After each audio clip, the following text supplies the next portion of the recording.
Good morning student, class 7 subject Hindi. आज जो है हम अपना रिवीजन कार्य स्टार्ट करने जा रहे हैं, दोहरान कार्य। तो जितने भी चैप्टर हुए हैं उसमें हम फर्स्ट से लगाकर जितने चैप्टर हुए हैं उनका रिवीजन वर्क स्टार्ट करेंगे। ओके, सबसे पहले पार्ट फर्स्ट से जो कविता है फूल की अभिलाषा। कविता है माखनलाल चतुर्वेदी जी की। माखनलाल चतुर्वेदी जो है हिंदी के बहुत ही अच्छे कवि रहे हैं। वे एक साहित्यकार थे। उन्होंने अपना कार्य जो है लेखक के रूप में किया। उसके साथ साथ साहित्यकार के साथ साथ वे क्या थे, एक स्वतंत्रता सेनानी भी थे। और उनको माखनलाल चतुर्वेदी जी को पंडित जी के नाम से भी जाना जाता है। और उन्होंने बहुत सारी पुस्तकें, पत्र पत्रिकाओं आदि का संपादन किया और भारत की नई पीढ़ी का आह्वान किया।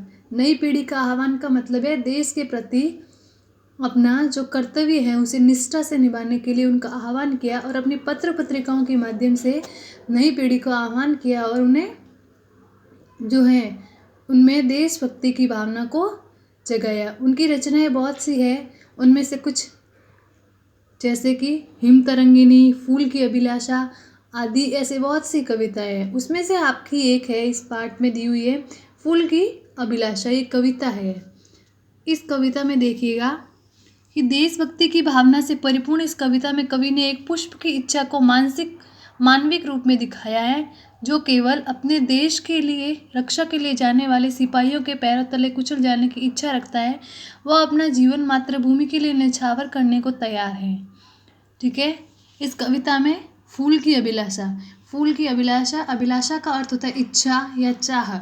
तो इसमें जो फूल है वो अपनी चाह या मन की इच्छा जो भी वो प्रकट कर रहा है। तो जो फूल है वह देशभक्ति की भावना से परिपूर्ण है और वो अपना जीवन कुछ ऐसा नहीं करने वालों पे गंवाना नहीं चाहता है, बल्कि वह अपना जीवन किस पे न्यौछावर करना चाहता है, देश की रक्षा के लिए जाने वाले सिपाहियों के पैरों तले कुचलकर अपना प्राण न्यौछावर करना चाहता है। देखिएगा, चाह नहीं मैं सुरबाला के गहनों में गुथा जाऊं। फूल जो है अपनी इच्छा या अभिलाषा व्यक्त कर रहा है। वह कह रहा है कि मेरी ये चाह नहीं है। सुरबाला कह गया है देवताओं की स्त्रियां या देव कन्याओं को। तो फूल अपनी इच्छा प्रकट कर रहा है। वो कह रहा है कि मेरी इच्छा नहीं है, मेरी चाह नहीं है कि मैं देवताओं की स्त्रियों के गहनों में गुथा जाऊं। चाह नहीं प्रेमी माला में बींद प्यारी को ललचाऊं। और कहा गया है कि मेरी इच्छा नहीं है कि प्रेमी के द्वारा अपनी प्रेमिका की पहनाई जाने वाली उस माला में है जो पिरोया जाऊं, उस प्यारी माला को ललचाऊं।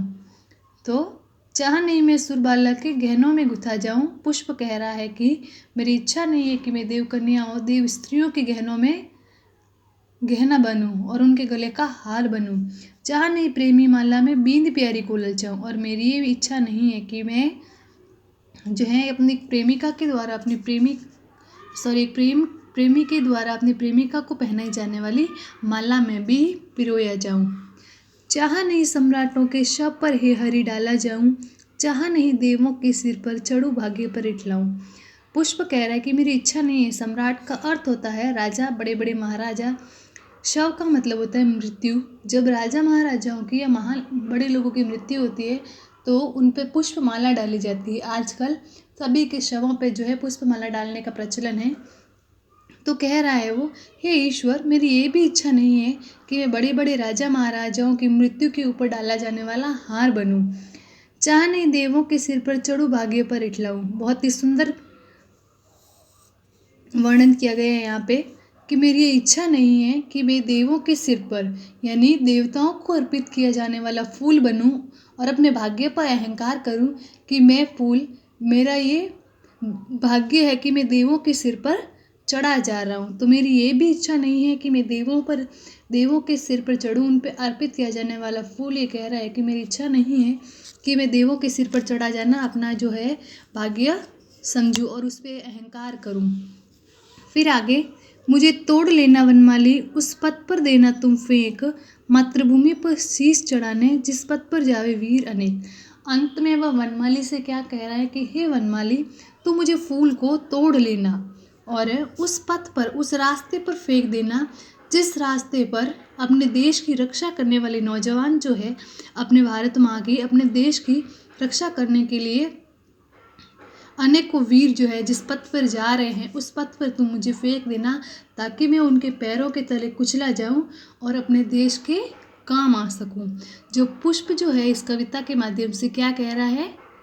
हाँ, देश प्रेम की भावना को जागृत कर रहा है और मातृभूमि के लिए प्राण न्यौछावर करने के लिए इच्छा जागृत कर रहा है। ओके, ये कविता समाप्त हुई। Thank you.